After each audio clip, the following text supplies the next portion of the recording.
Hello friend, स्वागत है आप सभी का अपने यूट्यूब चैनल आद्या स्टडी एकेडमी में। मैं आशा करती हूँ आप सभी बहुत अच्छे होंगे और अपनी तैयारी बहुत अच्छी तरीके से कर रहे होंगे। आज की इस क्लास में हम कंटेंट के प्रश्नों के साथ साथ साइंस के पेडागोजी के प्रश्नों की भी प्रैक्टिस करने वाले हैं। आप सभी की बहुत ज़्यादा डिमांड थी, आपके कॉमेंट आ रहे थे कि मैम आप जो कॉन्टेंट के प्रश्न करा रहे हैं साइंस के, इसको तो कंटिन्यूसली एग्जाम तक रखिए ही, लेकिन इसके साथ आप हमें साइंस के पेडागोजी के भी प्रश्नों की प्रैक्टिस करा दीजिए। तो आपके ही डिमांड पे अब हम कॉन्टेंट प्लस पेडागोजी के प्रश्नों की प्रैक्टिस करने जा रहे हैं और ये सीरीज आपकी कंटिन्यूसली एग्जाम तक चलने वाली है और सारे महत्वपूर्ण प्रश्नों की हम प्रैक्टिस करने वाले हैं। तो आप वीडियो में लास्ट तक जरूर बने रहिएगा। साथ ही आप सभी से रिक्वेस्ट है कि अगर आप चैनल पर नए हैं तो चैनल को सब्सक्राइब करके वीडियो को लाइक जरूर कर दीजिएगा। चलिए स्टार्ट करते हैं आज की इस क्लास को और देखते हैं आज का हमारा पहला प्रश्न क्या है।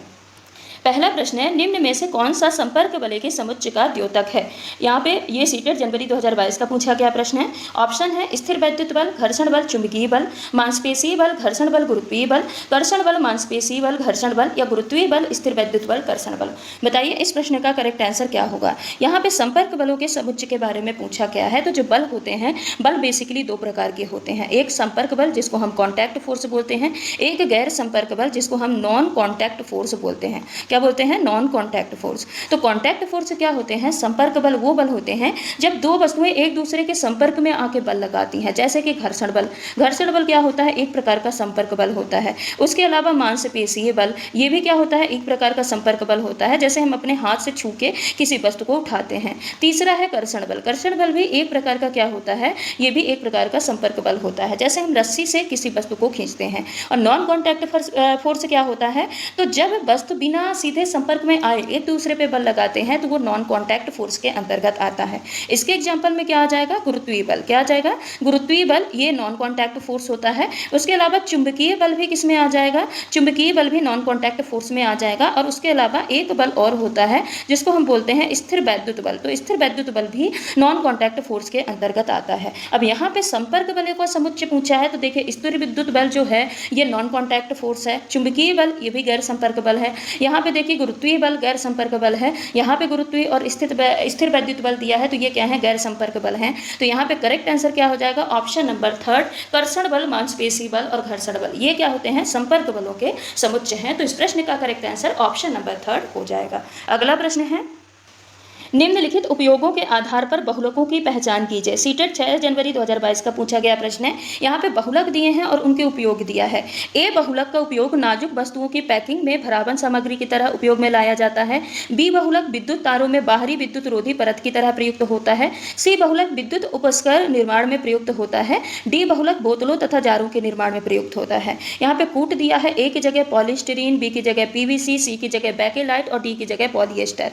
Polystyrene, polyester, bakelite, formica, polyester, polythene, melamine, bakelite, PVC, polystyrene, PVC, bakelite, melamine. बताइए इस प्रश्न का करेक्ट आंसर क्या होगा। तो ए बहुलक का उपयोग नाजुक वस्तुओं की पैकिंग में भरावन सामग्री की तरह उपयोग में लाया जाता है। तो ए की जगह पे क्या हो जाएगा? देखिए जो पैकिंग में और भरावन सामग्री की तरह जो उपयोग लाया जाता है वो क्या होता है? पॉलीस्टीरीन होता है। पॉलीस्टीरीन को हम एक नाम से और जानते हैं, थर्मोकोल के नाम से। अब तो आप सभी लोग समझ गए होंगे कि थर्मोकोल का उपयोग वस्तुओं की पैकिंग में और भरावन सामग्री की तरह उपयोग में लाया जाता है।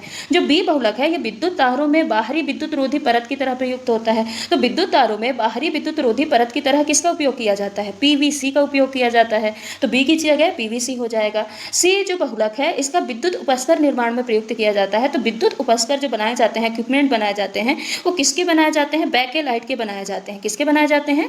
बेकेलाइट के बनाए जाते हैं। तो सी की जगह बेकेलाइट हो जाएगा। और डी जो बहुलक है ये बोतलों तथा जारों के निर्माण में प्रयुक्त किया जाता है। तो डी की जगह पे क्या आ जाएगा? मेलामाइन, सॉरी क्या आ जाएगा? पॉलिएस्टर। यहाँ पे क्या आ जाएगा? पॉलिएस्टर हो जाएगा। जो पॉलिएस्टर होता है, पॉलिएस्टर का उपयोग बोतल तथा जार बनाने में किया जाता है।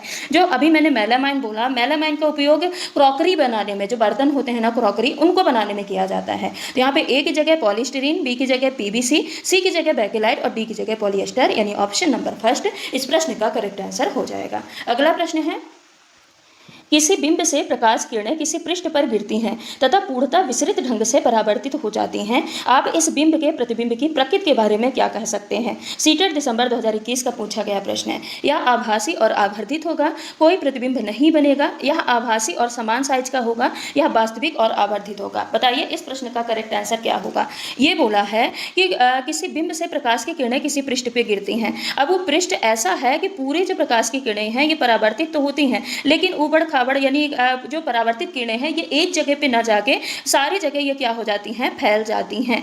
तो इस बिंब में प्रतिबिंब जो बनेगा वो कैसे बनेगा? तो देखिए, मान लीजिए कि आपके पास क्या है, दर्पण। अब जो दर्पण होती है, दर्पण की सतह कैसी होती है? चिकनी होती है। दर्पण की सतह कैसी होती है? चिकनी। अब यहाँ पे प्रकाश गिरेगा तो वो सीधी रेखा में परावर्तित हो जाएगा। जैसे प्रकाश गिरेगा ये सीधी रेखा में परावर्तित होता जाएगा। जितना आपतन कोण बनाएगा उतने ही परावर्तन कोण के साथ वो परावर्तित होता जाएगा। अब ये जो परावर्तित किरणें हैं जाके एक जगह पे मिलेंगी और जहाँ पे मिलेंगी वहीं पे इमेज का फॉर्मेशन करेंगी, वहीं पे प्रतिबिंब का निर्माण करने लग जाएंगी और हमको एक स्पष्ट प्रतिबिंब वहाँ पे दिखाई देगा। लेकिन अगर यही प्रकाश की किरण किसी उबड़ खाबड़ सतह वाले दीवार पे गिरता है या किसी कागज पे गिरता है या किसी सड़क पे गिरता है तो जो आपतित किरण आएंगी तो ये आएंगे तो उबड़ खाबड़ सतह से टकराएंगी, तो ये कोई निश्चित दिशा में परावर्तित नहीं होंगी, ये सारी जगह पे विसरित हो जाएंगी, पूरी जगह पे फैल जाएंगी। और जब किरणें टकरा के पूरी जगह पे फैल जाएंगी तो ये कहीं पे जाके इकट्ठे ही नहीं होंगी, कहीं पे जाके एक जगह इकट्ठे ही नहीं होंगी। तो जब एक जगह पे जाके इकट्ठी नहीं होंगी, चारों दिशा में फैल जाएंगी, तो यहाँ पे कोई इमेज ही नहीं बनेगा, कोई प्रतिबिंब ही नहीं बनेगा। इसीलिए देखिए दीवार में आप अपना चेहरा देखिए क्या दिखाई देगा, क्योंकि दीवार की सतह कैसी होती है? उबड़ खाबड़ होती है, अनियमित होती है। और अनियमित सतह पे परावर्तन नियमित नहीं होता, वो भी अनियमित होता है, प्रकाश की किरणें बिखर जाती हैं। जबकि अगर दर्पण की बात करें तो दर्पण में हम देखते हैं तो हमको चेहरा दिखाई देता है, क्योंकि दर्पण बिल्कुल चिकना होता है और चमक वाली सतह होती है जहाँ पे नियमित परावर्तन होता है। और नियमित परावर्तन अगर होता है तो प्रकाश की किरणें एक जगह पे जाके मिलती जरूर हैं और मिलेंगी तो प्रतिबिंब बनेगा। तो यहाँ पे विसरित ढंग से परावर्तित लिखा है, इसलिए इस प्रश्न का करेक्ट आंसर ऑप्शन नंबर 2 हो जाएगा कि कोई भी प्रतिबिंब यहाँ पे नहीं बनेगी। अगला प्रश्न है, जब एक छात्र खेल खेलने के बाद थक जाता है तो चीनी और नमक का घोल पीते ही अपने अंदर स्फूर्ति महसूस करता है, इसलिए चीनी के घोल को विटामिन का स्रोत कहा जाता है, प्रोटीन का स्रोत कहा जाता है, त्वरित ऊर्जा का स्रोत कहा जाता है या वसा का स्रोत कहा जाता है। बताइए इस प्रश्न का करेक्ट आंसर क्या होगा? तो देखिए, अगर विटामिन का स्रोत कहा जाता है, क्या है, एक छात्र खेल खेलने के बाद ज़्यादा एक्टिविटी करने के बाद उसको थकान लगी, अब उसको एनर्जी की ज़रूरत है, तो इसलिए उसने क्या किया, चीनी और नमक का घोल पी लिया। अब चीनी और नमक का घोल जो होता है ये हमको इंस्टेंट एनर्जी देता है, तुरंत ऊर्जा देने का काम करता है। क्यों? क्योंकि ये ग्लूकोज की तरह कार्य करता है। तो यहाँ पे देखिए जो ऑप्शन दिया है विटामिन का स्रोत कहा जाता है। क्या विटामिन हमको एनर्जी देती है? नहीं, विटामिन हमको एनर्जी नहीं देती है, बल्कि जो विटामिन होती है ये प्रतिरोधक क्षमता प्रदान करती है। क्या करती है? प्रतिरोधक क्षमता प्रदान करती है, ये हमको एनर्जी नहीं देती है। प्रोटीन ये मरम्मत का कार्य करता है, जो ऊतक होते हैं ना, ऊतकों की मरम्मत का काम करता है। ठीक है, ये क्या करता है, मरम्मत का काम करता है, हमको ऊर्जा ये सबसे लास्ट सोर्स होता है फास्टिंग के कंडीशन में, जब हम धरना वगैरह कर रहे होते हैं। वसा हमको ऊर्जा तो देता है, वसा क्या करता है, ऊर्जा तो देता है, लेकिन चीनी की तरह तुरंत ऊर्जा नहीं देता है। जब कार्बोहाइड्रेट की ऊर्जा खत्म हो जाती है तब वसा जो संचित ऊर्जा रखता है तब वसा ऊर्जा देता है। तो ये चीनी और नमक का घोल क्या करेगा, चीनी और नमक का घोल हमको त्वरित ऊर्जा का स्रोत है, यानी तुरंत ऊर्जा प्रदान करने का काम करेगा। तो इस प्रश्न का करेक्ट आंसर ऑप्शन नंबर 3 हो जाएगा। अगला प्रश्न है, नीचे कुछ जीव दिए हैं, ईस्ट, खटमल, जोंक, अमरबेल, शैवाल तथा जू। इनमें से परजीवी में वर्गीकृत किए जाने वाले जीव बताइए। कूट दिया है 2nd, 3rd, 4th, 6th, 3rd, 4th, 5th, 6th, sorry 7th, यहाँ पे 7th तो है ही नहीं, क्या होगा, 6th होगा। ठीक है, 1st, 3rd, 4th sorry 6th और क्या हो जाएगा, फिर यहाँ पे ये ऑप्शन थोड़े गड़बड़ दिए हैं, मैं यहाँ पे आपको डायरेक्ट सॉल्व करके बता देती हूँ। ठीक है, यहाँ पे देखिए क्या दिया है कि नीचे कुछ यहाँ पे जीव दिए हैं, इन जीवों में बताना है कि कौन कौन से जीव परजीवी हैं। क्या है, परजीवी हैं, पैरासाइट हैं। अब देखिए यहाँ पे आप देखिए ईस्ट जो होता है, ईस्ट क्या करता है, ये मृत कार्बनिक पदार्थों से भोजन ग्रहण करता है या फिर पोषण लेता है। किससे लेता है, मृत पदार्थों से लेता है या फिर जो कार्बनिक पदार्थ होते हैं उनसे पोषण ग्रहण करता है। तो क्या ये परजीवी होगा? नहीं होगा। जो खटमल होते हैं ये परजीवी होते हैं, है, क्योंकि ये मनुष्य में या फिर किसी भी जीव का रक्त चूस कर उससे पोषण ग्रहण करता है, तो खटमल परजीवी होगा। ठीक है, उसके अलावा जोंक जोंक भी परजीवी होती है, क्योंकि ये दूसरे जीव का रक्त चूसती है, तो यहाँ पे सेकंड थर्ड तो हो जाएगा। उसके अलावा अमरवेल जो होता है ये भी परजीवी होता है, परजीवी पौधा होता है, क्योंकि ये दूसरे पौधे से भोजन प्राप्त करता है और उसको नुकसान पहुंचाता है। उसके अलावा जूं भी परजीवी होती है, क्योंकि मनुष्य के शरीर में या सर में रहकर रक्त को चूसती है और उससे पोषण ग्रहण करती है। लेकिन शैवाल जो एल्गी होता है, शैवाल होता है, शैवाल परजीवी नहीं होता, ये क्या होता है, स्वपोषी होता है, ये अपना भोजन खुद से बनाता है, ये स्वपोषी होता है, फोटोसिंथेसिस करता है, इसलिए ये परजीवी नहीं होगा। तो यहाँ पे 1 और 5 को छोड़ के बाकी परजीवी हो जाएंगे, यानी सेकेंड, थर्ड, फोर्थ और सिक्स्थ ये क्या होंगे, परजीवी होंगे। और ये किसमें दिया है, सेकेंड, थर्ड, फोर्थ और सिक्स्थ, ऑप्शन नंबर फर्स्ट में दिया है, तो ऑप्शन नंबर फर्स्ट इस प्रश्न का करेक्ट आंसर हो जाएगा। अगला प्रश्न है, ऊंचे पर्वत पर पाए जाने वाले चीड़, देवदार और फर जैसे पेड़ पाए जाते हैं उष्ण कटिबंधीय सदा हरित वनों में, मध्य अक्षांशीय सदा हरित वनों में, भूमध्य सागरीय सदा हरित वनों में या कोणधारी सदा हरित वनों में। बताइए इस प्रश्न का करेक्ट आंसर क्या होगा। तो देखिए, ऊंचे पर्वतों पर क्षेत्रों में या ऊंचे पर्वतीय क्षेत्रों में जहाँ की कैसी जलवायु होती है, ठंडी जलवायु होती है। कैसी जलवायु होती है, ठंडी जलवायु होती है। तो ठंडी जलवायु वाले क्षेत्र में शंकु या कोण के आकार वाले पेड़ पाए जाते हैं। वो पेड़ कौन कौन से होते हैं, चीड़ का पेड़ होता है, देवदार का पेड़ होता है, फर का पेड़ होता है। और ये सभी जो पेड़ होते हैं ये क्या कहलाते हैं, कोणधारी सदा हरित वन कहलाते हैं। क्या कहलाते हैं, कोणधारी कॉनिफेरस सदा हरित वन कहलाते हैं। अब इनके प्रमुख पेड़ क्या होते हैं, चीड़, देवदार और फर। ये वहाँ के मतलब एटमॉस्फेयर के अकॉर्डिंग अपने आप को मतलब अनुकूलित कर लेते हैं। इनके जो पेड़ होते हैं ये ऐसे कोण वाले इसलिए होते हैं ताकि जैसे बर्फ वगैरह गिरे ना तो ये इसको काट दें और इनके पत्तियों में ये जमा ना हो। ठीक है, और इनके जो तने होते हैं थोड़ा सा इनके अंदर कुछ क्रीमी सा पदार्थ बना रहता है, तो ये अनुकूलन अपनाते हैं, ऊंचे पर्वतों पे ये सर्वाइव कर सके, इसलिए ये क्या होता है, इनका अनुकूलन होता है। और इन पेड़ों को हम बोलते हैं कोणधारी सदा हरित वन। तो इस प्रश्न का करेक्ट आंसर क्या हो जाएगा, ऑप्शन नंबर 4 हो जाएगा। अगला प्रश्न है, 2 कारें एक दूसरे के समांतर एक सड़क पर गतिमान हैं। यदि उनका समान समय अंतरालों में वेग परिवर्तन समान हो तो वस्तुएं असमान त्वरण से गतिशील हैं, वस्तुएं समान त्वरण से गतिशील हैं, वस्तुओं का त्वरण शून्य है, वस्तुओं का त्वरण धनात्मक है। बताइए इस प्रश्न का करेक्ट आंसर क्या होगा। देखिए, यहाँ पे बोला है कि 2 कार समांतर एक सड़क पर चल रही हैं, लेकिन उनका समान समय अंतराल में वेग में परिवर्तन भी समान है। यानी अगर हम मान सकते हैं कि हर 2 सेकेंड में जो वेग होता है वो 10 मीटर पर सेकेंड बढ़ रहा है, तो इसको हम क्या बोलेंगे कि समान समय अंतराल में समान वेग में परिवर्तन हो रहा। तो अगर देखें त्वरण होता क्या है, त्वरण होता है समय के साथ वेग में परिवर्तन। हम पढ़े भी हैं पहले भी कि त्वरण बराबर क्या होता है, वेग में परिवर्तन बटे समय। क्या होता है, वेग में परिवर्तन बटे क्या हो जाता है, समय, ये कहलाता है त्वरण। लेकिन अगर समान समय अंतराल में समान वेग में परिवर्तन हो रहा है तो त्वरण भी क्या हो जाएगा, यहाँ पे समान हो जाएगा। त्वरण भी क्या हो जाएगा, समान हो जाएगा। तो इस प्रश्न का करेक्ट आंसर क्या हो जाएगा, ऑप्शन नंबर सेकंड कि वस्तुएं समान त्वरण से गतिशील हैं। क्या हो जाएगा, वस्तुएं समान त्वरण से गतिशील हैं। अगला प्रश्न है, निम्न में से सही कथन चुनिए। हरे पर्णयुक्त पादप केवल प्रकाश संश्लेषण करते हैं। प्रकाश संश्लेषण केवल पर्ण में होता है। रंग के विरुद्ध सभी पत्तियों में प्रकाश संश्लेषण होता है। पादपों बिना पर्ण हरित का भी प्रकाश संश्लेषण हो सकता है। बताइए इस प्रश्न का करेक्ट आंसर क्या होगा। यहाँ पे आपको सही कथन बताना है। तो देखिए, यहाँ पे जो बोला है कि हरे पर्णयुक्त पादप केवल प्रकाश संश्लेषण करते हैं, ये सरासर गलत है। क्यों गलत है, क्योंकि हरे पत्ते वाले जो पादप होते हैं ये केवल प्रकाश संश्लेषण नहीं करते, प्रकाश संश्लेषण के साथ श्वसन भी करते हैं। इसको हम पढ़ भी चुके हैं कि प्रकाश संश्लेषण तो दिन में होता है, लेकिन श्वसन जो है ये 24 घंटे लगातार चलने वाली प्रक्रिया होती है, जो कि पेड़ पौधे और जंतुओं में सभी में 24 घंटे लगातार चलती रहती है। प्रकाश संश्लेषण केवल पत्तों में होता है, ये भी गलत हो जाएगा, क्योंकि जरूरी नहीं है कि प्रकाश संश्लेषण सिर्फ पत्तों में है। ये हरे कलर के अगर तना है तो तने में भी होता है। उसके अलावा हरी शाखाएं जो होती हैं इनमें भी क्या होता है, प्रकाश संश्लेषण होता है। जैसे कि कैक्टस, मरुस्थलीय पौधे जो होते हैं इनमें देखिए प्रकाश संश्लेषण क्या सिर्फ और सिर्फ पत्तियों में होता है, नहीं, तनों में और शाखाओं में, हरी शाखाओं में भी प्रकाश संश्लेषण होता है। तो ये भी गलत हो जाएगा।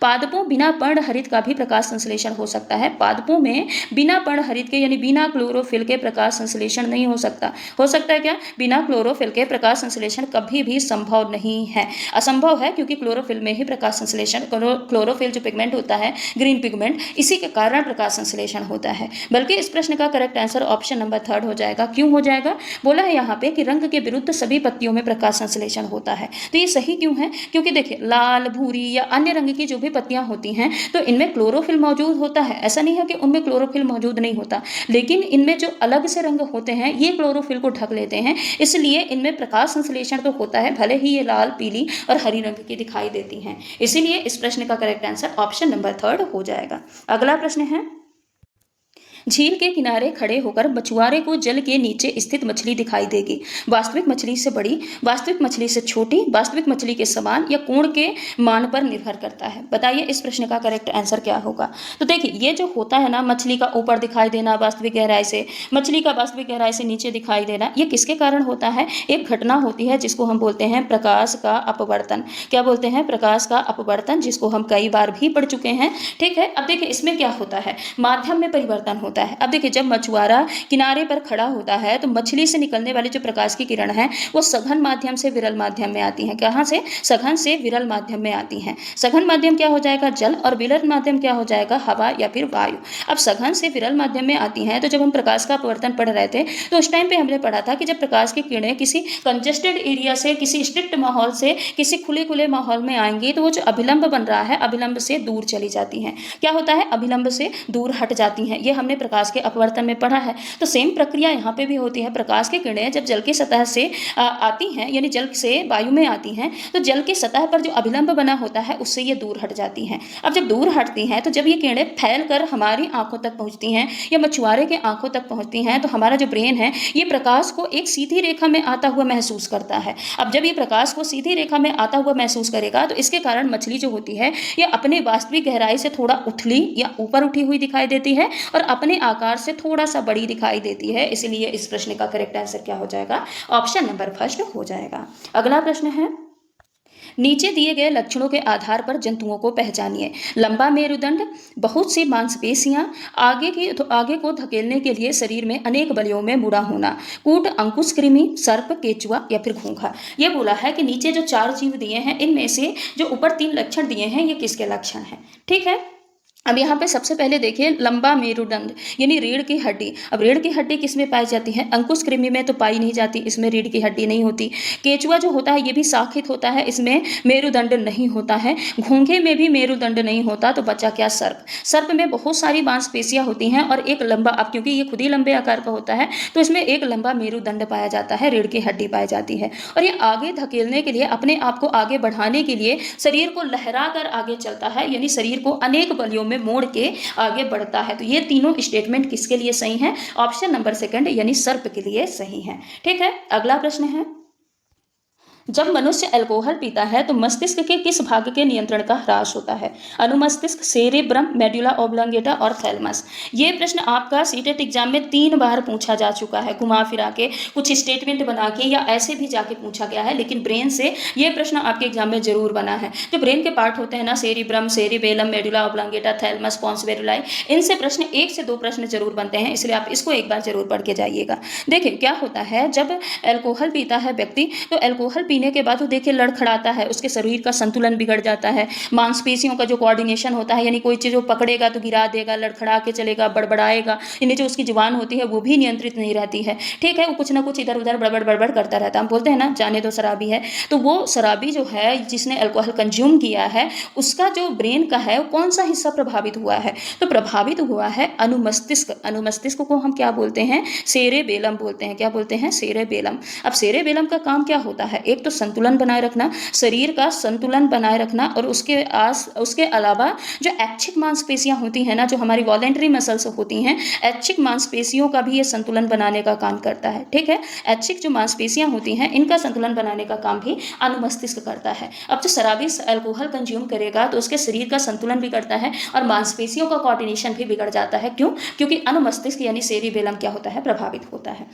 ठीक, अब आ जाते हैं सेरिब्रम पे। सेरिब्रम का काम क्या होता है? ये सोचना, समझना, जितनी भी बुद्धि चतुराई वाली चीजें होती हैं ना, समझना, ये सारी चीजें किस में आती हैं? सेरिब्रम के कंट्रोल में आती हैं। याददाश्त, जो हम बोलते हैं ना कि हमको याद है तुम हमको क्या बोले थे, वो किस में रहता है? सेरिब्रम में रहता है, इसीलिए हमको याद रहता है। भावनाएं, जो हम भावनाएं से हम जुड़े रहते हैं एक दूसरे से, वो सेरिब्रम के कारण होता है। कोई भी जो हम निर्णय लेते हैं वो सेरिब्रम के कारण ही लेते हैं। निर्णय लेने की क्षमता भी सेरिब्रम के कंट्रोल में होती है। मेडुला ऑब्लांगेटा, जितनी भी अनैच्छिक क्रियाएं होती हैं। अनैच्छिक क्रियाएं कौन कौन सी? जैसे दिल का धड़कना। क्या आप अपने दिल को धड़कने से बंद कर सकते हैं? गाना जरूर बना रहता है कि दिल धड़कना बंद हो गया जब से तुम छोड़ के चले गए, लेकिन ऐसा होता नहीं है। अगर दिल धड़कना बंद हो जाए ना, दिल की धड़कन बंद हो जाए, तो हम दिल अगर रेस्ट में, हार्ट अगर रेस्ट में आ जाए तो हम भी रेस्टिंग पीस में चले जाएंगे। ठीक है, तो ये अनैच्छिक क्रियाएं होती हैं, ये हमारे इच्छा के अनुसार नहीं चलती कि तुम आए तो दिल की धड़कन बढ़ गई या तुम गए तो दिल धड़कना बंद हो गया, ऐसा नहीं होता है। ठीक है, ये मेडुला ऑब्लांगेटा के कंट्रोल में होता है, हमारे कंट्रोल में नहीं होता है।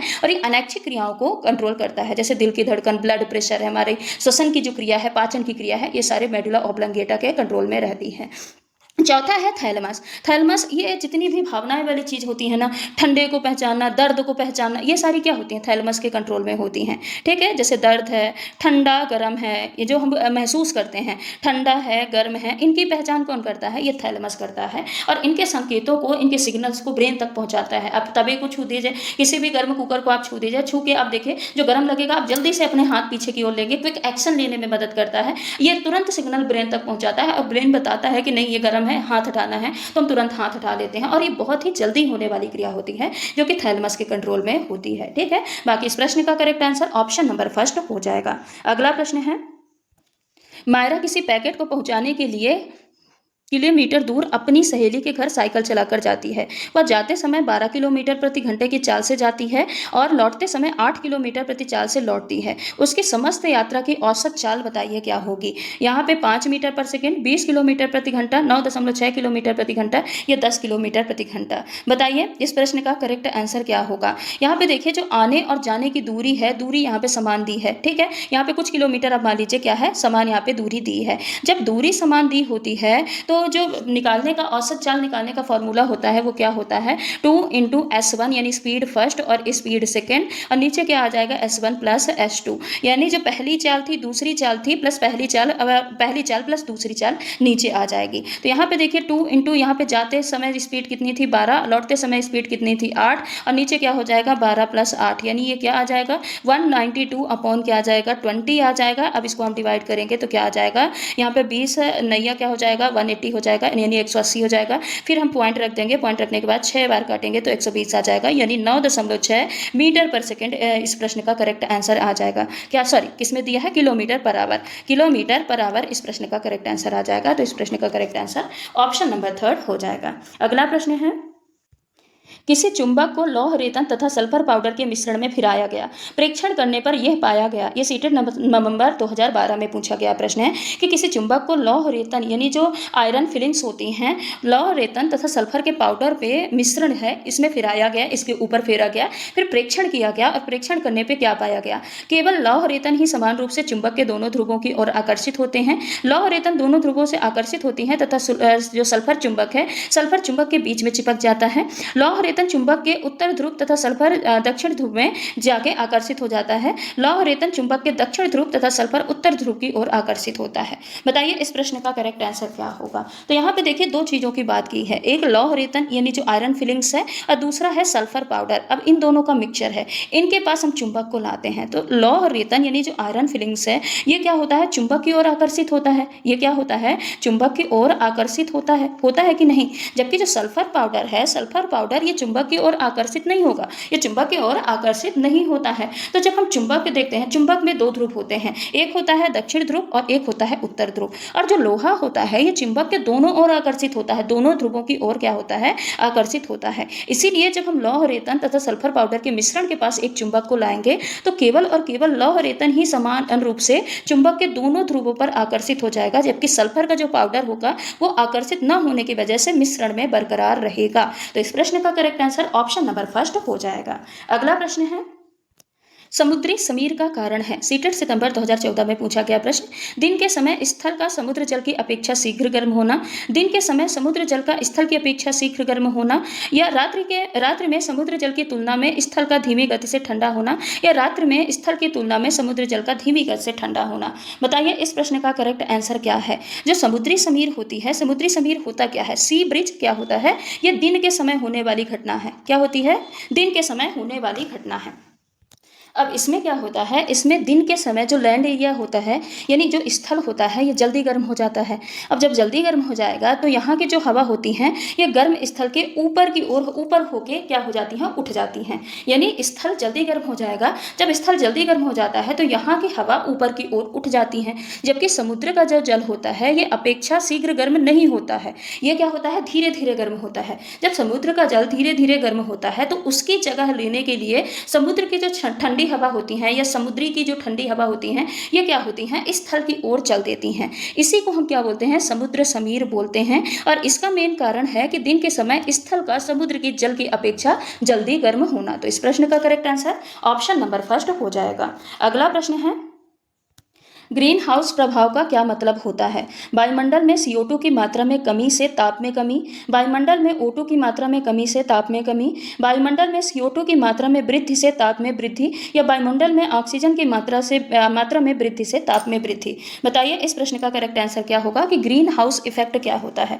तो सबसे पहले आप ये ऑक्सीजन वाले ऑप्शन को काटिए। ऑक्सीजन की कमी या अधिकता से ग्रीन हाउस प्रभाव में कोई भी प्रभाव नहीं पड़ता है। ठीक है, यहाँ पे क्या होता है, ग्रीन हाउस प्रभाव वो प्रक्रिया होती है जिसमें वायुमंडल में कुछ गैसें, अब कुछ गैसों में क्या होता है, कार्बन डाइऑक्साइड है, CH4 है, या जल वाष्प वाटर वेपर है, ये पृथ्वी से निकलने वाले, और इसमें मेनली क्या है, कार्बन डाइऑक्साइड, ये पृथ्वी से निकलने वाली जो गर्मी होती है, ऊष्मा होती है, उसको रोक के रखती हैं पृथ्वी पर ही। ये बाहर नहीं जाने देती, एटमॉस्फेयर में लौट के नहीं जाने देती। इसके कारण से पृथ्वी का तापमान बढ़ जाता है और इसको हम क्या बोलते हैं, ग्रीन हाउस इफेक्ट बोलते हैं। तो इस प्रश्न का करेक्ट आंसर क्या हो जाएगा, ऑप्शन नंबर थर्ड, कि वायुमंडल में कार्बन डाइऑक्साइड की मात्रा में वृद्धि से ताप में वृद्धि को ही हम ग्रीन हाउस प्रभाव बोलते हैं। अगला प्रश्न है, सौर ऊर्जा को विद्युत ऊर्जा में परिवर्तित करने के लिए आवश्यक तत्व कौन सा है। बेरिलियम है, सिलिकॉन है, टेंटेलम है, या फिर अति शुद्ध कार्बन है।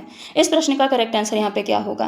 तो देखिए, सौर ऊर्जा को विद्युत ऊर्जा में बदलने के लिए एक सेल का उपयोग किया जाता है जिसको हम बोलते हैं सोलर सेल। क्या बोलते हैं, सोलर सेल। सौर ऊर्जा को विद्युत ऊर्जा में परिवर्तित करने के लिए सोलर सेल का उपयोग किया जाता है। और जो सोलर सेल होता है ये मेनली किसका बना होता है, सिलिकॉन का बना होता है। किसका बना होता है, सिलिकॉन का बना होता है। तो सौर ऊर्जा को विद्युत ऊर्जा में परिवर्तित करने के लिए सौर सेल का प्रमुख अर्धचालक क्या होता है, सिलिकॉन। तो इस प्रश्न का करेक्ट आंसर क्या हो जाएगा, ऑप्शन नंबर सेकंड, सिलिकॉन हो जाएगा। सौर ऊर्जा को विद्युत ऊर्जा में परिवर्तित करने के लिए जो आवश्यक तत्व है वो कौन सा है, सिलिकॉन है। अगला प्रश्न है, फ्यूज तार के लिए कौन सा कथन सत्य है। प्रतिरोध कम तथा गलनांक अधिक, प्रतिरोध अधिक तथा गलनांक कम होता है, प्रतिरोध कम तथा गलनांक कम होता है, प्रतिरोध अधिक तथा गलनांक अधिक होता है। बताइए इस प्रश्न का करेक्ट आंसर क्या होगा। तो देखिए, जो फ्यूज तार होता है, फ्यूज तार इसलिए लगाया जाता है ताकि जल्दी से मेल्ट होके अंदर जो धारा जब अधिक प्रवाहित हो तो अधिक धारा प्रवाहित होने पर ये मेल्ट हो जाए, और मेल्ट होने के बाद अंदर के जो इक्विपमेंट होते हैं जैसे रेफ्रिजरेटर है, टीवी है, जो कुछ भी अंदर चल रहा है उनको ये सुरक्षित कर दे, उन तक अधिक धारा ना पहुंच पाए। ये होता है फ्यूज, जो कि लगाया जाता है। ठीक है, अब जो फ्यूज होता है, फ्यूज का काम बहुत अधिक विद्युत धारा होने पर पिघल कर परिपथ को तोड़ देना है। सिंपल से ये फ्यूज का काम होता है। इसके लिए क्या होना चाहिए, जो प्रतिरोध है, प्रतिरोध अधिक होना चाहिए। प्रतिरोध क्या होना चाहिए, अधिक, क्योंकि अगर प्रतिरोध अधिक नहीं होगा तो ये जल्दी से गर्म नहीं होगा। अगर जितना ही ज्यादा प्रतिरोध होगा उतना ही, जैसे ही ये अधिक धारा प्रवाहित होगी, थोड़ा सा भी अधिक धारा इसके पास आएगी तो क्या हो जाएगा, जल्दी से गर्म हो जाएगा। और गर्म होने के अलावा इसका गलनांक क्या होना चाहिए, कम। अब जब गलनांक कम होगा, गलनांक कम होने की वजह से जैसे ही ये गर्म होगा तो तुरंत क्या हो जाएगा, पिघल जाएगा। तो इसीलिए जो फ्यूज तार है, फ्यूज तार जो बाकी इक्विपमेंट हैं उनको सुरक्षित रखने के लिए उपयोग किया जाता है, जिसके लिए प्रतिरोध उसका अधिक होना चाहिए और गलनांक कम होना चाहिए, ताकि थोड़ी सी भी ज्यादा धारा प्रवाहित हो तो ये क्या करे, गर्म हो जाए, और गर्म होकर जल्दी पिघल जाए और पिघल के बाकी परिपथ जो होते हैं उनसे संपर्क को तोड़ दे। तो इस प्रश्न का करेक्ट आंसर क्या हो जाएगा, ऑप्शन नंबर सेकंड हो जाएगा। अगला प्रश्न है, डैनियल सेल का कैथोड बना होता है आयरन की प्लेट का, कॉपर की प्लेट का, जिंक प्लेट का, या कार्बन प्लेट का। बताइए इस प्रश्न का करेक्ट आंसर क्या होगा। तो डैनियल सेल होता क्या है, डैनियल सेल एक विद्युत रासायनिक सेल होता है। क्या होता है, एक प्रकार का ये विद्युत रासायनिक सेल होता है। अब विद्युत रासायनिक सेल के में जो जिंक होती है, जिंक और कॉपर का प्रयोग किया जाता है। किसका प्रयोग किया जाता है, जिंक और कॉपर का प्रयोग किया जाता है, जिसमें जिंक जो होती है ये एनोड की प्लेट की तरफ होती है, और जो कॉपर है ये कैथोड के रूप में उपयोग किया जाता है। ठीक है, अब जिंक क्या करती है? जिंक इलेक्ट्रॉन निकालने का काम करती है। ये क्या करती है? इलेक्ट्रॉन को निकालने का काम करती है। और जो इलेक्ट्रॉन है, इसलिए जिंक का यहाँ पे क्या होता है? ऑक्सीकरण होता है। यहाँ पे जिंक इलेक्ट्रॉन डोनेट करेगी, निकालेगी, तो जिंक का ऑक्सीकरण होगा। और जो कॉपर होती है, कॉपर क्या करती है? इलेक्ट्रॉन को ग्रहण करती है। इलेक्ट्रॉन को ग्रहण करती है, इसलिए यहाँ पे कॉपर का क्या होता है? अपचयन होता है। यहाँ पे मेन पूछा गया है कि डेनियल सेल में कैथोड किसका बना होता है, तो कैथोड कॉपर का बना होता है। बाय चांस आपको एनोड पूछता है तो एनोड किसका होता है? जिंक का होता है। तो इस प्रश्न का correct answer option number second हो जाएगा। अगला प्रश्न है, एक लड़का नर्सरी में जाता है तथा एक पौधा खरीदकर अपने बगीचे में रोपता है। अब पौधे का कौन सा भाग दिखाई नहीं देगा? प्रणोद, जड़ तंत्र, तना या फिर ये सभी? बताइए इस प्रश्न का करेक्ट आंसर क्या होगा। तो देखिए, पौधे जो होते हैं, पौधे में क्या होता है? पौधे में होता है जड़, तना और क्या हो जाएगा? पत्ती। ये पौधे के मेन 3 भाग होते हैं। अब जब बगीचे में आप मिट्टी में किसी पौधे को लगाते हैं, या बच्चा नर्सरी में पौधे को लगाता है, नर्सरी से पौधे खरीद के, तो पौधे को जब लगाएगा, मिट्टी में रोपित करेगा, तो उसका जो जड़ वाला हिस्सा होता है, जड़ तंत्र होता है ना, ये दिखाई नहीं देता है। बाकी तना और पत्तियां, शाखाएं, ये अच्छे तरीके से दिखाई देती हैं। ये प्ररोह तंत्र के अंतर्गत आती हैं। कहाँ आती हैं? शूट सिस्टम, यानी मिट्टी के ऊपर दिखाई देने वाले पार्ट के अंतर्गत आती हैं। तो इस प्रश्न का करेक्ट आंसर क्या हो जाएगा? ऑप्शन नंबर सेकंड हो जाएगा। अगला प्रश्न है, गन्ने की शक्कर से अल्कोहल के निर्माण की प्रक्रिया कहलाती है? पाश्चुरीकरण, किण्वन, स्थिरीकरण या फिर हाइड्रोजनीकरण? बताइए इस प्रश्न का करेक्ट आंसर क्या होगा। तो देखिए, क्या होता है, जो शुगर होती है, शुगर यानी शक्कर, और ये जब किसके संपर्क में आती है? ईस्ट, इसमें आता है, तो ये क्या बनाती है? एथेनॉल यानी अल्कोहल का निर्माण करती है। क्या करती है? एथेनॉल का निर्माण करेगा, साथ ही कार्बन डाइऑक्साइड गैस छोड़ती है। तो ये जो प्रक्रिया होती है, ये प्रक्रिया क्या कहलाती है? किण्वन कहलाती है। पाश्चुरीकरण क्या होता है? दूध को एक निश्चित तापमान पर गर्म करना, और गर्म करके जो उसके जो हानिकारक जीव हैं, माइक्रो ऑर्गेनिज्म हैं, उसको कम करना या खत्म करना, वो क्या कहलाता है? पाश्चुरीकरण कहलाता है। स्थिरीकरण क्या होता है? किसी भी पदार्थ या मिश्रण को स्थिर बनाए रखना। हाइड्रोजनीकरण क्या होता है? असंतृप्त जो पदार्थ होते हैं उसमें हाइड्रोजन को जोड़ना। असंतृप्त पदार्थ में हाइड्रोजन को जोड़ना क्या कहलाता है? हाइड्रोजनीकरण कहलाता है। अगला प्रश्न है, अशुद्धियों की उपस्थिति में क्वथनांक बढ़ जाता है जबकि हिमांक समान रहता है, घट जाता है, बढ़ जाता है, पहले बढ़ता है फिर घटता है? बताइए इस प्रश्न का करेक्ट आंसर क्या होगा। तो देखिए, जब किसी शुद्ध द्रव में कोई भी अशुद्धि या घुला हुआ पदार्थ मिला दिया जाता है तो उसके भौतिक गुण में बदलाव होता है। क्या होता है? जो उसका भौतिक गुण है, भौतिक गुण में बदलाव होता है। इसकी वजह से जो क्वथनांक होता है, यानी बॉइलिंग पॉइंट शॉर्ट में हम लिखें तो अशुद्धि मिलाने पर बॉइलिंग पॉइंट जो होता है वो क्या हो जाता है? बढ़ जाता है। और मेल्टिंग पॉइंट यानी MP, फ्रीजिंग पॉइंट, ये क्या होता है? अशुद्धि मिलाने पे घट जाता है। जैसे बर्फ पर नमक हम अगर डालेंगे तो उसके जमने का जो तापमान है वो क्या हो जाएगा? कम हो जाएगा। तो यहाँ पे क्वथनांक बढ़ जाता है, जबकि हिमांक पूछा है तो हिमांक क्या हो जाता है? घट जाता है। अब यहाँ से हम कुछ पेडागोजी के प्रश्न पढ़ लेते हैं। यहाँ पे है कि निम्न में से कौन सी रणनीति जांच पड़ताल उन्मुख विज्ञान शिक्षण का समर्थन करेगी? ठीक है, आर्किमिडीज सिद्धांत को परिभाषित एवं व्याख्या करना, जल में डुबाने पर किसी वस्तु के भार घटने को प्रदर्शित करना, विद्यार्थियों को तैरने एवं डूबने से संबंधित गतिविधियों में संलिप्त या लगाए रखना, वास्तविक एवं आभासी भार के बीच में भेद समझाना। बताइए इस प्रश्न का करेक्ट आंसर क्या होगा। तो देखिए, यहाँ पे जांच पड़ताल उन्मुख, ये क्रिया मतलब क्या होती है? विज्ञान में इंक्वायरी बेस्ड अगर कोई शिक्षण हो रहा है तो इसका मतलब है कि बच्चों को केवल उत्तर नहीं बताना है, बल्कि इनको खुद एक्टिविटी करके या देख कर, प्रयोग करके उत्तर खोजने देना है। यह कहलाता है जांच पड़ताल उन्मुख विज्ञान शिक्षण। ठीक है, अब देखिए एक एक ऑप्शन को पढ़िए। आर्किमिडीज सिद्धांत को परिभाषित एवं व्याख्या करना। अगर शिक्षक सीधे तौर पे आर्किमिडीज सिद्धांत को परिभाषा दे दिया, व्याख्या दे दिया, तो इसमें बच्चा खुद से खोज नहीं कर रहा। अब जब बच्चा खुद से खोज नहीं कर रहा तो ये जांच पड़ताल उन्मुख यानी इंक्वायरी बेस्ड शिक्षण कहाँ से होगा? नहीं होगा। तो यहाँ पे फर्स्ट तो गलत हो गया। दूसरा है जल में डुबाने पर किसी वस्तु के भार घटने को प्रदर्शित करना। अब जो दिखाई वाली घटना होती है, जो दिखाई जाती है, इसमें बच्चा खुद से खोज नहीं करता, यहाँ पे बच्चे की खोज सीमित होती है, तो सेकंड भी गलत हो जाएगा। तो यहाँ पे फोर्थ है वास्तविक एवं आभासी भार के बीच भेद समझना। तो यहाँ पे अंतर समझाना, ये शिक्षक सीधे तौर पे समझा दे रहा, टीचर जो है ये भेद यानी अंतर को समझा दे रहा, तो समझाने पे भी बच्चे खुद से खोज में संलग्न नहीं होंगे। तो इस प्रश्न का करेक्ट आंसर क्या हो जाएगा? ऑप्शन नंबर थर्ड, कि विद्यार्थियों को तैरने, डूबने, इन संबंधी गतिविधियों में उनको लगाते हैं। जब विद्यार्थियों को खुद से उसमें हम लगाएंगे तो ये खुद प्रयोग करेंगे, देखेंगे, तुलना करेंगे और निष्कर्ष निकालेंगे, तो ये क्या हो जाएगी? एक बेस्ट इंक्वायरी बेस्ड विज्ञान शिक्षण की एक्टिविटी हो जाएगी। तो इस प्रश्न का correct answer option number third है। अगला प्रश्न है, निम्न में से कौन से प्रश्न अपसारी हैं? क्यों ऊपर की ओर फेंकी गई गेंद नीचे आती है? क्या होता है अगर पृथ्वी पर कोई गुरुत्व या गुरुत्वाकर्षण नहीं होता?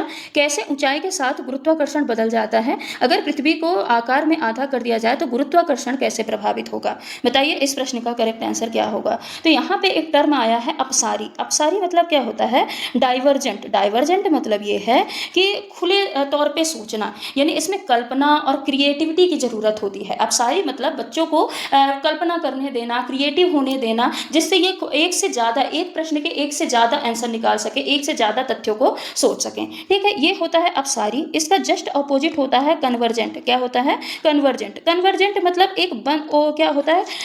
एक निश्चित और सटीक आंसर तक पहुंचना। जैसे कि कोई परिभाषा है, किसी परिभाषा को अगर हम सटीक तौर पे उसका परिभाषा को ही पढ़ के सुना दिए तो वो क्या हो जाएगा? एक कन्वर्जेंट होगा। इसमें कल्पना और रचनात्मकता की जरूरत नहीं होती। तो यहाँ पे पूछा है कि अपसारी प्रश्न कौन सा होता है, तो जिसके कई अलग अलग उत्तर हो सके वो क्या कहलाएगा? अपसारी कहलाएगा। जैसे क्यों ऊपर की ओर फेंकी गई गेंद नीचे आती है? अब यहाँ पे क्या अलग अलग आंसर हो सकते हैं? नहीं हो सकता। ये ग्रेविटी का परिभाषा दे देंगे कि ग्रेविटी के कारण होती है, तो ये क्या हो जाएगा? एक प्रकार का कन्वर्जेंट हो जाएगा, डाइवर्जेंट नहीं होगा।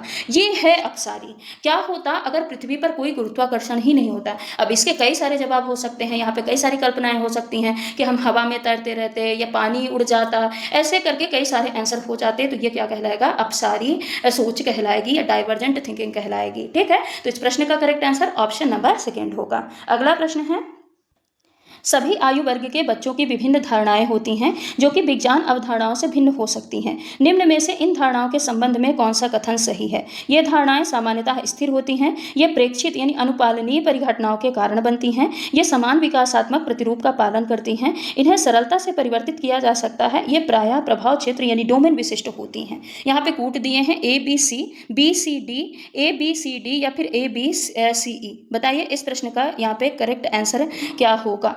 ठीक है, यहाँ पे बताइए इस प्रश्न का करेक्ट आंसर क्या होगा? तो यहाँ पे बोला है कि बच्चे विज्ञान पढ़ने से पहले अनुभव और आसपास की चीज़ों को जो देखकर कुछ अपनी धारणाएं बनाते हैं, उनको हम क्या बोलते हैं? उनको हम बोलते हैं वैकल्पिक धारणाएं। क्या बोलते हैं? वैकल्पिक धारणाएं। अब सभी जो बच्चे होते हैं उनकी धारणाएं अलग अलग होती हैं। अब यहाँ पे देखिए निम्नलिखित में से इन धारणाओं के संबंध में कौन से कथन सही हैं? पहला दिया है कि ये धारणाएं सामान्यतः स्थिर होती हैं। अब देखिए बच्चों की बनाई गई जो सोच होती है वो जल्दी से चेंज नहीं होती, तो धारणाएं जो होती हैं ये क्या होती हैं? सामान्यतः स्थिर होती हैं, यानी जल्दी से बदलती नहीं हैं। तो ये क्या हो जाएगा? करेक्ट हो जाएगा। ये प्रेक्षित परिघटनाओं के कारण बनती हैं, तो ये भी सही है। बच्चा जो देखता है, जो अनुभव करता है, उसी के आधार पर अपनी समझ बनाता है, तो बी भी बिल्कुल सही है। ये समान विकासात्मक प्रतिरूप का पालन करती हैं, तो सही है। बच्चे की सोच में उम्र और विकास के साथ साथ कुछ एक समान पैटर्न दिखाई देता है, कुछ सामान्य पैटर्न दिखाई देता है, तो ये भी क्या हो जाएगा? यहाँ पे करेक्ट हो जाएगा।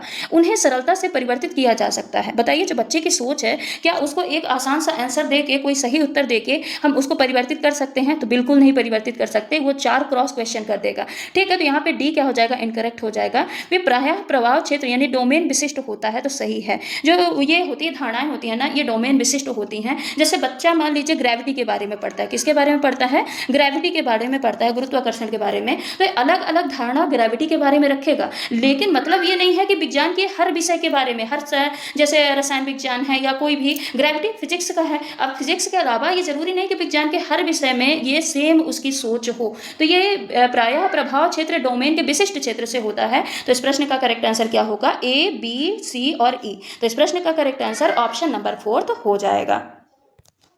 विज्ञान में कला एकीकृत अधिगम को बढ़ावा देने की संभावना निम्न में से किसमें अधिक होती है? पोर्टफोलियो उपख्यानात्मक प्रलेखों द्वारा, प्रयोजनाओं और पोर्टफोलियो द्वारा, उपख्यानात्मक प्रलेखों और जनरल लेखन द्वारा, या जनरल लेखन क्षेत्र भ्रमण क्षेत्रों द्वारा? बताइए क्या है? विज्ञान में कला एकीकृत अधिगम को बढ़ावा देने की संभावना किसमें सबसे अधिक होती है? अब कला एकीकृत अधिगम क्या होता है? इसका मतलब होता है कि विज्ञान को कला के साथ जोड़कर क्या करना? सीखना या पढ़ाना। जैसे कि आप अगर प्लांट पढ़ रहे हैं तो पौधे को आप बना के, प्लांट का आप डायग्राम बना के, चित्र बना के उसको, उसके भागों को समझिए। सौर मंडल का आप पूरा मॉडल बना दीजिए, फिर उसको आप समझिए। या किसी भी वैज्ञानिक विषय, कोई भी विषय है, उसका पोस्टर बनाइए, प्रोजेक्ट बनाइए, फिर उसको समझिए।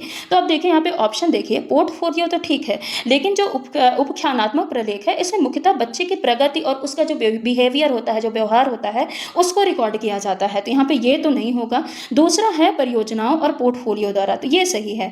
बच्चे प्रोजेक्ट जब बनाते हैं तो इसमें चित्र बनाते बनाते हैं, मॉडल तैयार करते हैं और रचनात्मक तरीके से सीखते हैं, क्रिएटिविटी अपनी दिखाते हैं, तो ये क्या हो जाएगा, बिल्कुल करेक्ट हो जाएगा कि विज्ञान को हम कला के साथ जोड़कर सिखा रहे हैं। तो इस प्रश्न का करेक्ट आंसर क्या हो जाएगा, ऑप्शन नंबर सेकंड हो जाएगा। बाकी ये जो भ्रमण क्षेत्र है, भ्रमण क्षेत्र में क्या होता है, यहाँ पे कला को यहाँ देखेगा, सीखेगा, लेकिन यहाँ पे कला से नहीं जुड़ेगा विज्ञान। ठीक है, तो इस प्रश्न का correct answer option number second हो जाएगा। अगला प्रश्न है, निम्नलिखित में से कौन सा विज्ञान में खुली पुस्तक आकलन का उद्देश्य नहीं होना चाहिए। अधिगमकर्ताओं में आकलन के भय को कम करना, अधिगमकर्ताओं की अवधारणात्मक समझ को मापना, परीक्षाओं में अधिक अंक लाना या पुस्तक के अन्वेषण के अवसर प्रदान करना। बताइए इस प्रश्न का करेक्ट आंसर क्या होगा कि कौन सा विज्ञान में खुली पुस्तक आकलन का उद्देश्य नहीं होगा।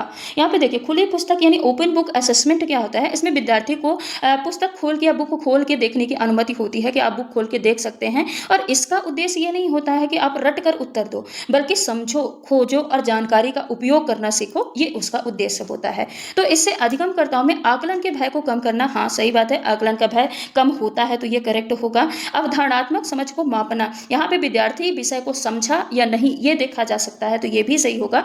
परीक्षा में अधिक अंक लाना, ये इसका उद्देश्य नहीं है। ठीक है, तो यही क्या हो जाएगा, इस प्रश्न का करेक्ट आंसर हो जाएगा, क्योंकि यहाँ पे नहीं पूछा है। बाकी पुस्तक के अन्वेषण को अवसर प्रदान करना, यानी बच्चा खोज के सीखे और उसका उपयोग करना सीखे, ये इसका उद्देश्य होता है। तो इस प्रश्न का correct answer option number third हो जाएगा। अगला प्रश्न है, एक शिक्षक रसायन विज्ञान में एक विषय के शिक्षण के समय विद्यार्थियों को निम्नलिखित धारणाओं की पहचान कराता है। निम्नलिखित में से कौन सा वैकल्पिक धारणा नहीं है। कार्बन परमाणु कला है, एक रासायनिक आबंध दो परमाणुओं के बीच एक रेखा है, अपक्रिया में ऑक्सीजन डालना उपचयन यानी ऑक्सीकरण होता है, कार्बन के अपरूपों का समान परमाणु क्रमांक होता है। यहाँ पे बताना है कि वैकल्पिक धारणा कौन सी नहीं है। देखिए, वैकल्पिक धारणा क्या होती है कि बच्चे ऐसी अपनी समझ जो बना लें जो वैज्ञानिक तथ्य से अलग हो और गलत हो। ठीक है, ये होती है वैकल्पिक धारणा, यानी बच्चे अपनी ऐसी समझ विकसित कर लें जो कि जो वैज्ञानिक तथ्य होते हैं उनसे डिफरेंट हो और गलत हो।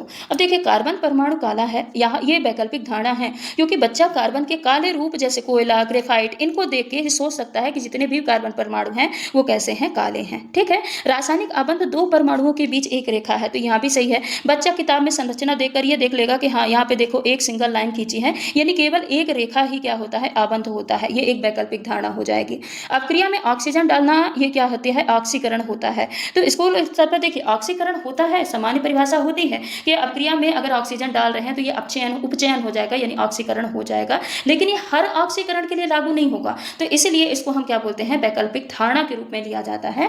बाकी कार्बन के अपरूपों का समान परमाणु क्रमांक होता है, ये वैज्ञानिक रूप से सही कथन है। जो हीरा है, हीरा के अलावा ग्रेफाइट है, ये क्या होते हैं, ये क्या होते हैं, कार्बन के अपरूप होते हैं, और सभी में परमाणु जो कार्बन के परमाणु होते हैं इनकी परमाणु क्रमांक सेम होती है, यानी कितनी होती है, 6 होती है। तो इस प्रश्न का करेक्ट आंसर क्या हो जाएगा, ऑप्शन नंबर 4 हो जाएगा। अगला प्रश्न है, निम्नलिखित में से कौन सा एक सही वैज्ञानिक सदृश्य यानी अनुरूपता को निरूपित करता है। विशुद्ध सोना मक्खन की तरह कोमल होता है, सूत्रकणिका यानी माइटोकॉन्ड्रिया कोशिका का ऊर्जा केंद्र होती है, ईंधन आग की तरह जलता है, बैटरी फ्लैश लाइट के लिए वैसे ही है जैसे हेडलाइट के लिए, हेडलाइट कार के लिए है। बताइए इस प्रश्न का करेक्ट आंसर क्या होगा। तो यहाँ पे वैज्ञानिक सदृश्य का मतलब होता है कि किसी भी कोई भी इतना कठिन चीज है, कठिन चीज को हम कोई भी आम जानी पहचानी चीजों का उदाहरण देके उसको समझाएं।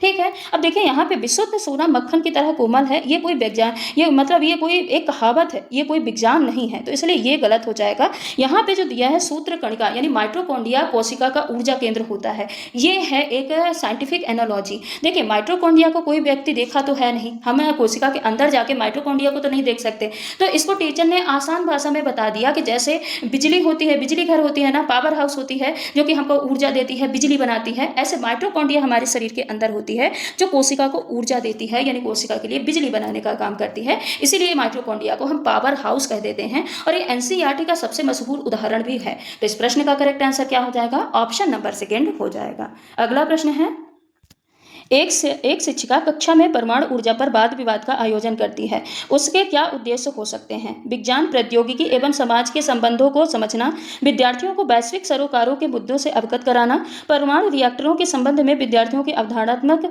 समझ यानी बोध को प्रोत्साहित करना, या समाज के हित लाभ के लिए विज्ञान के दायित्वपूर्ण उपयोग के बारे में समझाना। यहाँ पे सही विकल्प का चयन करना है, BCD, ACD, ABD या फिर ABC। बताइए इस प्रश्न का करेक्ट आंसर क्या होगा। तो देखिए शिक्षक कोई टीचर है वो परमाणु ऊर्जा पर वाद विवाद यानी चर्चा करवा रही है। वाद विवाद का जो उद्देश्य है ये केवल तकनीकी शिक्षा देना नहीं है, बल्कि ये जानकारी देना है कि विज्ञान सामाजिक और वैश्विक प्रभावों में, मतलब वैश्विक में इसका क्या प्रभाव पड़ता है और इसका हम कैसे सदुपयोग कर सकते हैं। तो यहाँ पे जो ए है, विज्ञान प्रौद्योगिकी एवं समाज के बीच संबंधों को समझाना, तो बिल्कुल सही है। विज्ञान की प्रौद्योगिकी और समाज के बीच जो संबंध है, समाज पर भी पड़ता है इसका प्रभाव, इसको समझाना इसका उद्देश्य हो सकता है। विद्यार्थियों को वैश्विक सरोकारों मुद्दों से अवगत कराना, ये भी सही है।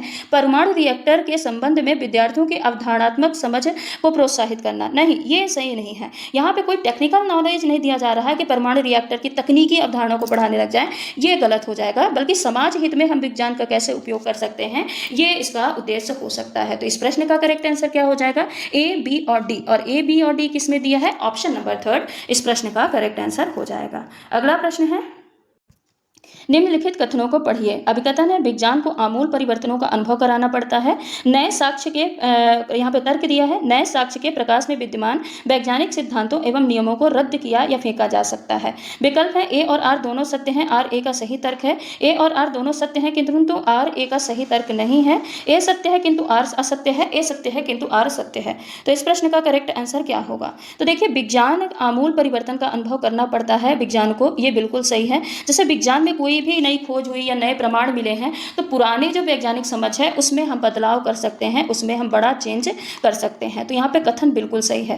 तर्क है, नए साक्ष्य के प्रकाश में विद्यमान वैज्ञानिक सिद्धांतों एवं नियमों को रद्द किया या फेंका जा सकता है। ये भी सही है कि अगर नए प्रमाण मिलते हैं जो कि वैज्ञानिक पुरानी व्याख्या को क्या करते हैं, चैलेंज करते हैं, तो हम पुरानी व्याख्या को क्या करेंगे, दोबारा से जांचेंगे। जांच करने पर अगर वो नए प्रमाण से मैच नहीं खाया है या उसके अनुरूप नहीं है, तो हम उसको संशोधित या फिर अस्वीकार दोनों कर सकते हैं। तो तर्क भी सही है, यानी कथन भी सही है, तर्क भी सही है, और जो तर्क है ये कथन की व्याख्या भी करता है। तो इस प्रश्न का करेक्ट आंसर ऑप्शन नंबर 1 हो जाएगा। तो ये रहे आज के हमारे महत्वपूर्ण प्रश्न, जिसमें हमने कंटेंट के प्रश्न भी पढ़े हैं और साइंस पेडागोजी के प्रश्न भी पढ़े हैं, और सारे इंपॉर्टेंट प्रश्न हैं, आपके एग्जाम में आने वाले प्रश्न हैं। तो इनको आप शुरू से लेकर लास्ट तक जरूर पढ़िएगा। चलिए, आज की इस क्लास को हम यहीं पर समाप्त करते हैं, मिलते हैं अगली क्लास में। तब तक के लिए अगर आप चैनल पर नए हैं तो चैनल को सब्सक्राइब करके वीडियो को लाइक जरूर कर दीजिएगा, साथ ही बेल आइकन को भी हिट कर दीजिएगा ताकि कोई भी अपडेट हो तो उसका नोटिफिकेशन आप तक सबसे पहले पहुंच पाए। धन्यवाद।